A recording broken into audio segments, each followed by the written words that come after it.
¿Qué tal? ¿Cómo estás? Es un gusto poder saludarte y a través de este video contarte cuál ha sido mi experiencia a lo largo de estas clases que hemos realizado en el curso de especialización en maestros de escuela sabática. Como sabrás, fue una iniciativa que estuvimos trabajando con el distrito para profesionalizar un poco más el trabajo de los maestros en la escuela sabática. Por lo tanto, fue algo que me llevó a vivir experiencias que no la había tenido anteriormente, experiencias que me ayudaron a animarme a enseñar algo que supuestamente deberíamos saber todos. Pero resulta que a través de los exámenes, a través de las clases, de la preparación para la clase, de la promoción de este evento, me di cuenta que había muchas cosas que tenía que aprender. Me di cuenta que para enseñar uno tiene que seguir aprendiendo.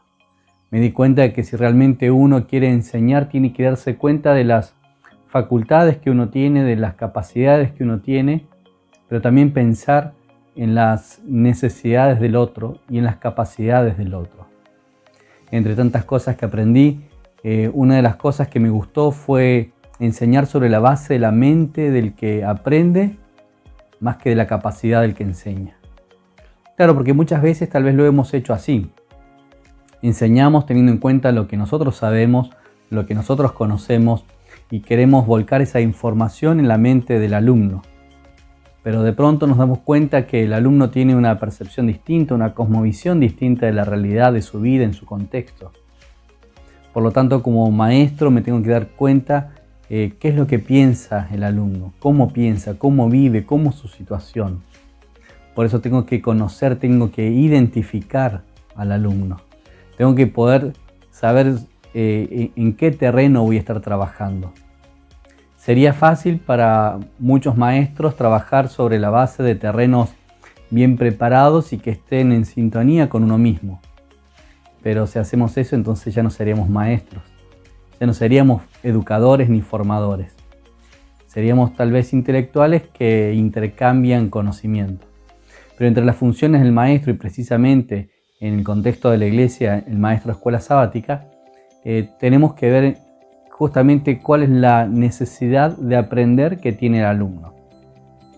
¿Qué es lo que el maestro quiere enseñar? ¿Cuáles son los objetivos a tener en cuenta? Muchas veces nos basamos solamente en transmitir información, en transmitir contenidos, en enseñar lo que la guía de estudio de la escuela sabática nos ofrece, nos propone. Tratar de transmitir la información de un manual, cuando en realidad lo que queremos es que la persona tenga una experiencia vivencial con su manual diario, con su Biblia todos los días. Transmitir conocimiento no va a ayudar a que el alumno tome decisiones. Y el maestro tiene que trabajar sobre la base de eso, de ayudar a que el alumno tome decisiones, teniendo en cuenta la enseñanza, teniendo en cuenta lo que aprendió en la Biblia a través de esta guía de estudios. Como les decía, el maestro tiene que conocer la mente del alumno, tiene que trabajar sobre la base del conocimiento del alumno y sobre esa base construir su enseñanza. Miren, hay una frase que me gusta, no solamente esta que mencionaba, que hay que enseñar sobre la base de la mente del que aprende más de la que del que enseña, con ejemplos gráficos, con ejemplos que nos ayudan a comprender al alumno. Hace poco asistí a un seminario virtual de un profesor que da clases, que es un maestro especialista en matemáticas, José Antonio, y él en sus ponencias suele decir muchas veces que él enseñó a enseñar aprendiendo de sus alumnos. Y fue esto lo que lo condicionó a él como maestro, de buscar metodologías que le ayuden a acercarse a la mente del niño, más que con todo el concepto que absorbió en la facultad. Que claro que es necesario, claro que es importante, pero todo ese conocimiento adquirido, si no puede ser transferido a la mente de un niño o a la mente de un neófito o de un alumno, de nada sirve. Pone algunos ejemplos un tanto llamativos y hasta graciosos, ¿no? Él dando clases a niñitos allí en la primaria, Él menciona, por ejemplo, tratando de sacar conclusiones y razonamientos matemáticos, ¿no? Si yo tengo 3 caramelos, ¿me puedo comer 5? Entonces el alumno responde no, y el maestro lo felicita muy bien. ¿Y por qué? Le dice, para que argumente su respuesta. Y el alumno dice, porque si me como 5, entonces vomito. Y el maestro, la reacción que tuvo inmediatamente, este alumno no sabe, que tiene que bajar de nivel, tiene un concepto equivocado de lo que son las matemáticas. Si yo tengo 3, no puedo comer 5 porque tengo solo 3. Y hasta generar un concepto y un preconcepto de ese alumno. Hasta que después este maestro, hablando con la madre de ese niño, la madre le explicó que ese niño un día había comido muchos caramelos, y como comió muchos caramelos, le hizo mal al estómago.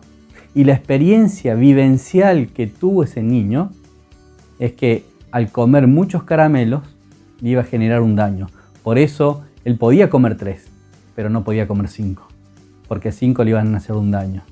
Tal vez su razonamiento lógico no sea lógico dentro de la matemática, pero sí es lógico dentro de lo vivencial. Lo que queremos que el alumno experimente sea justamente una vivencia sobre la base del texto que le estamos compartiendo, de la Biblia que está estudiando y aprendiendo a conocer, del Dios que reveló las Escrituras, porque la esencia en sí no es conocer la Biblia en sí misma, sino conocer al Dios que escribió esa Biblia. El propósito de la clase de la escuela sabática, uno de los propósitos, no es que los alumnos estudien el folleto de escuela sabática, sino que estudien la Biblia a través del folleto y que en su estudio diario de la Biblia puedan tener una experiencia vivencial con Dios. En otra oportunidad, este docente, este catedrático, le dice a un alumno, menciona 3 frutas. Entonces el alumnito le dice 3 duraznos. Y el maestro le dice, bueno, pero te pedí 3 frutas. Y el niño le responde, ¿acaso los duraznos no son frutas? Sí, pero quiero que me digas fruta. Entonces en la clase colabora, y eso es bueno de tener clases grupales, porque todos ayudan en el proceso de enseñanza y en el proceso de razonamiento. Entonces otros niños dicen, sí, peras, manzanas, bananas. Entonces ahí el niño que dio su primera respuesta sobre la base de su conocimiento, le preguntan por 3 frutas y le menciona 3 duraznos, se da cuenta que en realidad los duraznos, por más que sean 3, es uno solo. No cuenta, son 3 duraznos, no, es un durazno, una pera, una manzana. No importa cuántos sean, es distinto. Y resulta que este maestro tiene la experiencia que en el manual de clases plantea un problema. Y el manual dice justamente, si en una canasta hay 3 duraznos y 2 manzanas, ¿cuántas frutas hay? Y el niño de esta experiencia levanta la mano y responde, hay 2.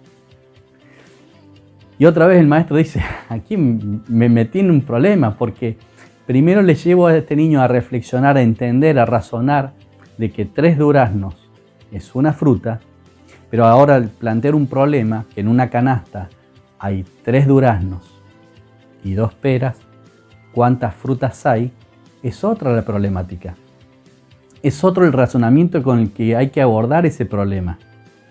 Por eso el maestro tiene que entender qué es lo que entendió el alumno para saber cómo enseñarle. Por eso uno tiene que enseñar sobre la base de la mente del que aprende, más del que enseña.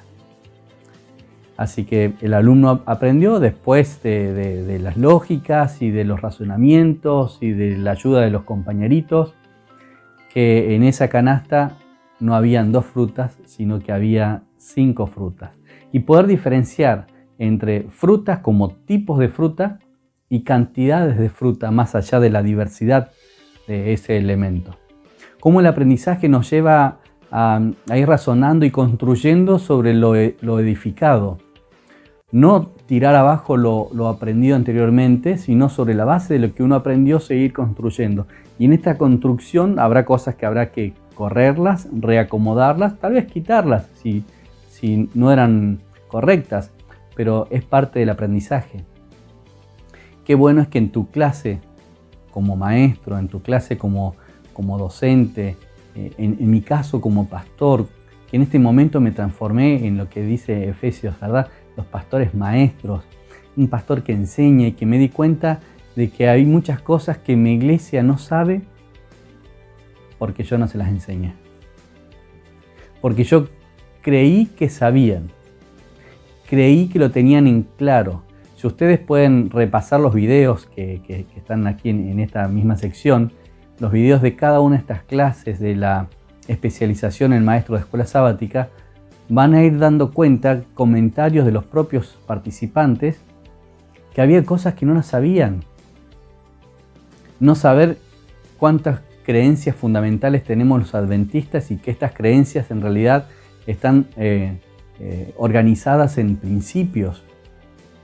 Y hace años que son adventistas y no sabían diferenciar una de la otra, o no sabían cuántas eran, ni sabían de qué se trataba cada una de ellas.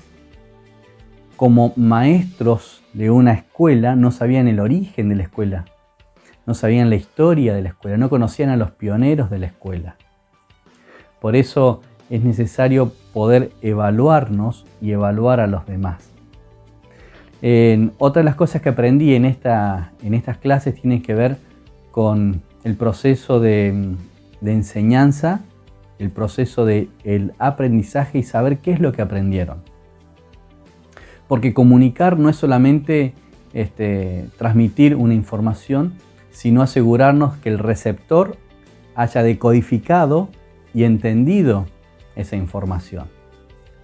Y muchas veces nosotros como líderes, como capacitadores, como pastores, como maestros, transmitimos información y comunicamos y anunciamos y decimos y predicamos y damos un montón de seminarios y los hermanos reciben, pero entre tantas cosas que reciben no terminan de comprender o de decodificar de qué se trataba esto.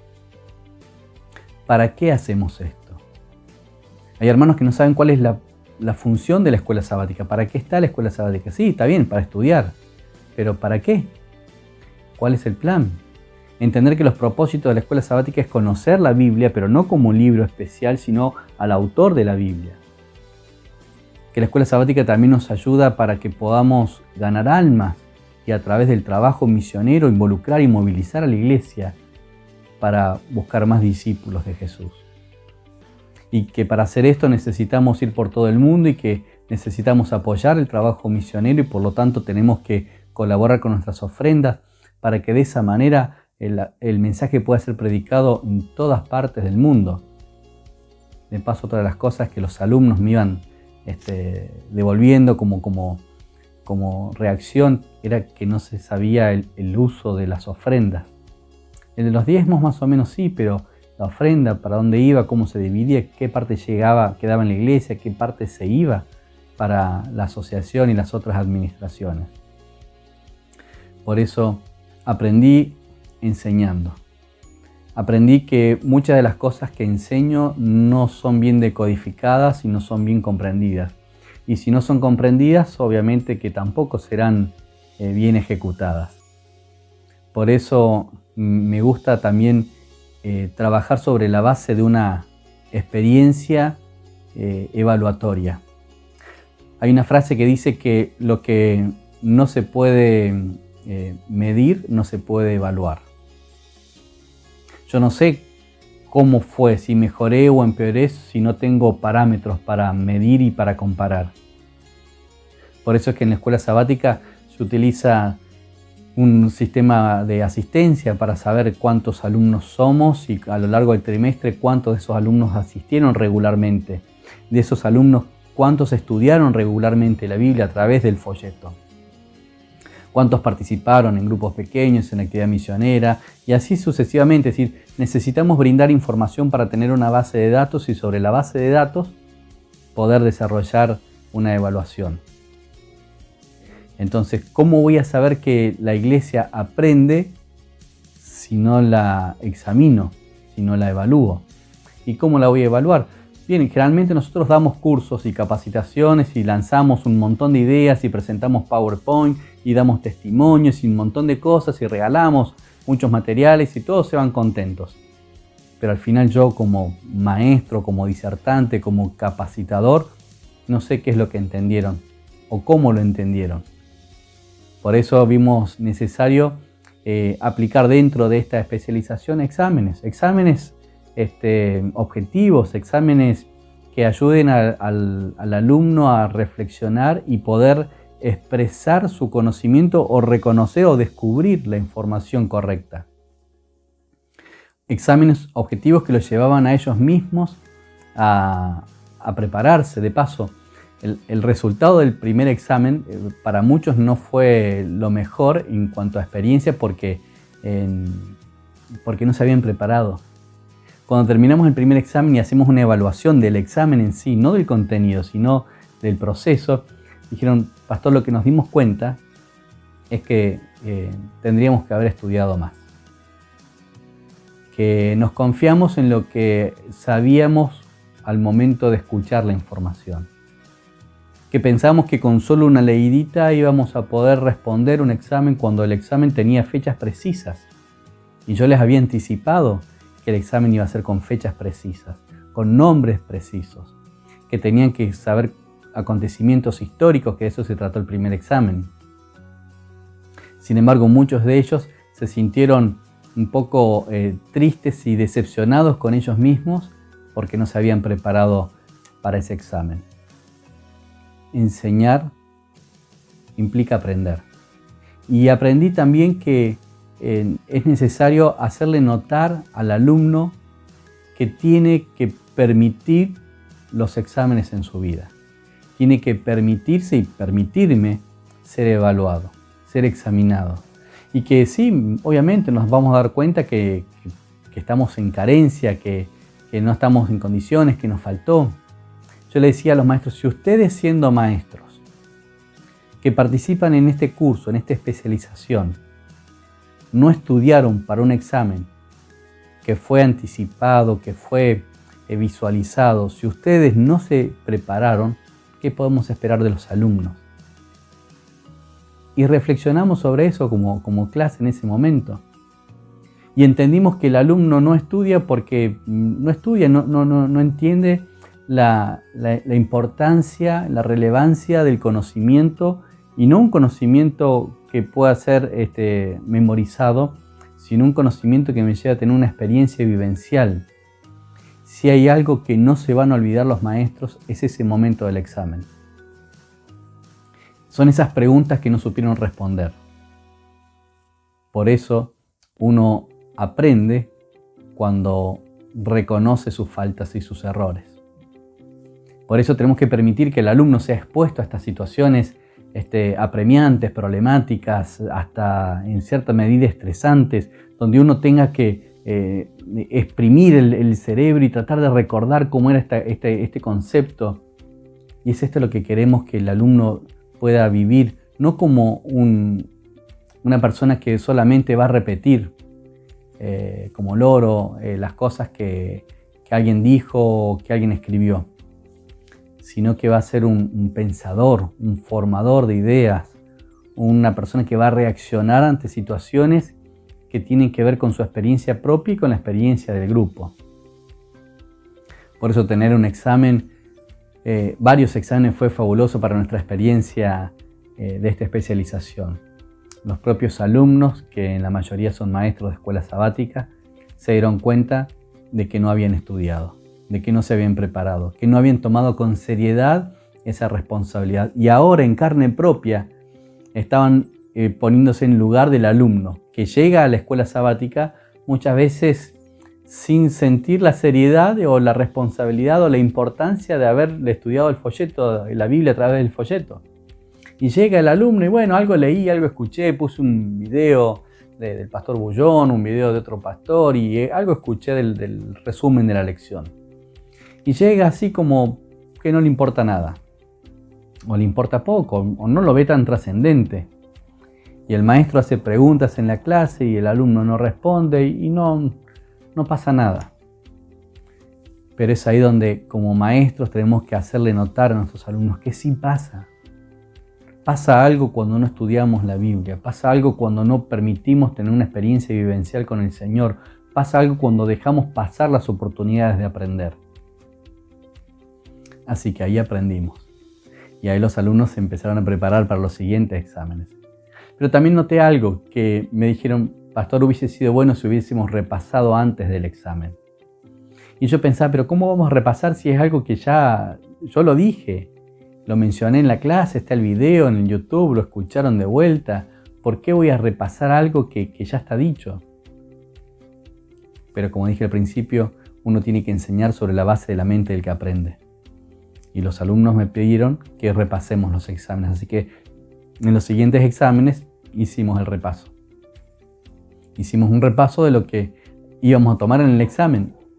Y aún así, repasando y mencionando en forma enfática alguna respuesta, al momento del examen alguno no la colocó en forma correcta. Porque esas cosas suceden. Una de las maestras me decía: pastor, mi último examen lo di cuando tenía 24 años. Hoy tengo 70. Hacía mucho que no era examinada, que no evaluaba. Y la verdad que tuvo una experiencia linda, fenomenal, una adrenalina que vivió y de ir preparada para el examen, pensando qué le podría preguntar en el examen o qué trampita llevaría, porque algunas preguntas eran un poco capciosas justamente para que el alumno pudiera estar seguro de la respuesta. Y esas personas, la verdad, me llenaban de felicidad. Otra hermana también: pastor, nunca aprendí esto, nunca lo supe, nunca tuve la posibilidad de participar en un curso donde pudiéramos ser evaluados y que la evaluación sea importante. Una persona que también no aprobó porque eran notas, ¿no? Eran objetivos, puntaje del 0 al 100%. Hubieron algunos alumnos que al principio se sacaron un 100, otros un 90, un 80, y hubieron algunos que se sacaron por debajo del 60, que no aprobaron, y con cierta frustración, pero con mucho ánimo, siguieron participando de este curso. Me decían: pastor, no importa si no apruebo, lo que importa es que estoy aprendiendo. Y yo refresqué ese concepto.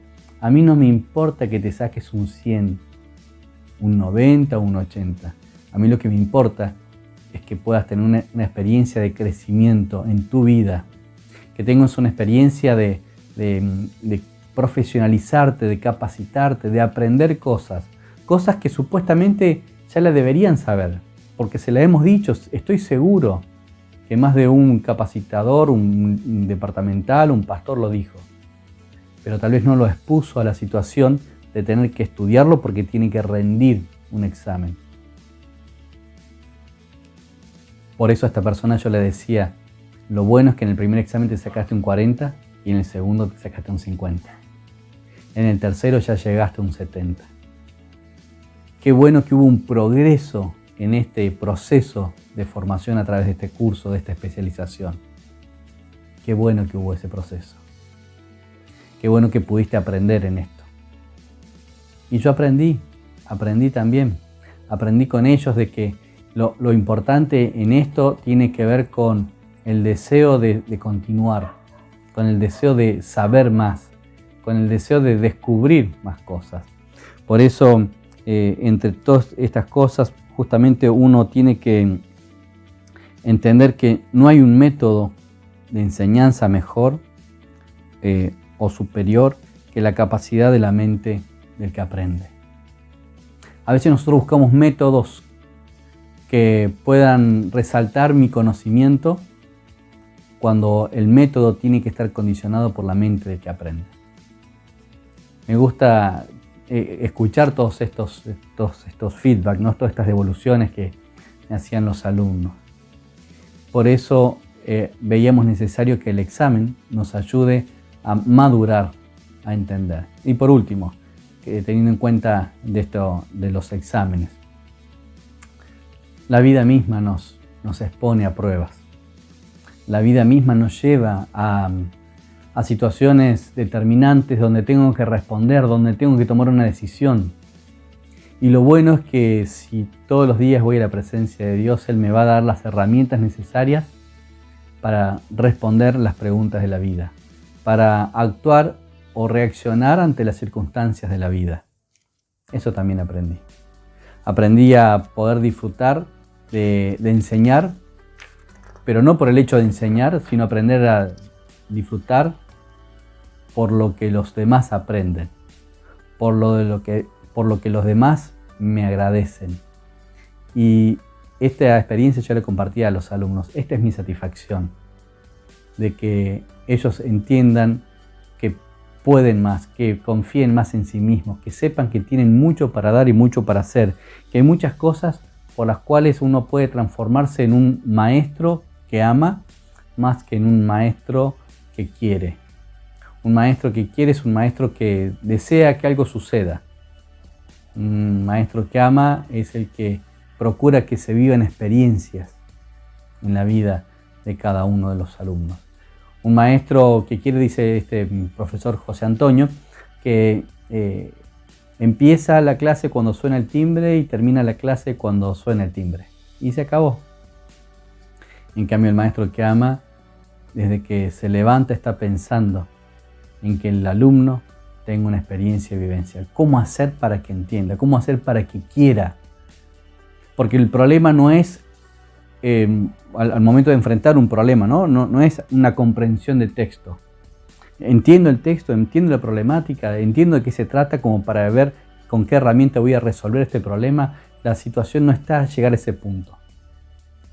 La situación está en querer resolver el problema. Es en querer aprender. No importa si no lo entiendo. No importa si no me saco un 100. No importa si no soy el mejor alumno. El tema es que yo quiero aprender. Y que lo que hoy soy es mucho mejor que la versión que estaba ayer. Por eso quería compartir con ustedes mi experiencia como pastor maestro en esta etapa, en esta especialización en maestro de escuela sabática, donde mi deseo es profesionalizar cada vez más a los hermanos para que el recurso humano esté más calificado, más capacitado, para que al momento que tengamos que elegir podamos tener un recurso humano competente, que tenga herramientas, que tenga experiencia, que haya participado de capacitaciones como estas, de tal modo que pueda dar garantía a la iglesia de preparar mejores alumnos. Me sorprendía cómo los alumnos tomaban apuntes, y algunos me mostraban sus apuntes en forma prolija, hasta dibujaban, hacían gráficos y todo lo perfecto, magnífico. Otros escuchaban las predicaciones, las clases en cada uno de los programas en YouTube para recordar lo que yo decía mientras trabajaban, escuchaban. Otros se compartían información para decir qué es lo más destacado. Esas experiencias son las que hacen que realmente la enseñanza sea gratificante. No enseñar porque tengo que cumplir con una misión de transmitir una información y el que quiera probar que se esfuerce y el que no, problema de él, sino enseñar porque eso es lo que nos pidió el Señor Jesús. Vayan y hagan discípulos. Y el discípulo se hace andando, se hace yendo, se hace enseñando. Y lo importante de esto es que el discípulo no sea un seguidor mío, sino que sea un seguidor de Jesús. Queridos amigos, gracias por permitirme compartirte mi experiencia personal, mis emociones, mis experiencias vivenciales que tienen que ver con el aprendizaje a través de esta enseñanza, para que de esa forma nunca dejemos de enseñar. Porque enseñando uno aprende mucho. Que Dios te bendiga y que sigamos participando en una experiencia diaria con el Señor Jesús a través de la lectura de su palabra, a través de la oración y a través de la meditación. Que Dios te bendiga.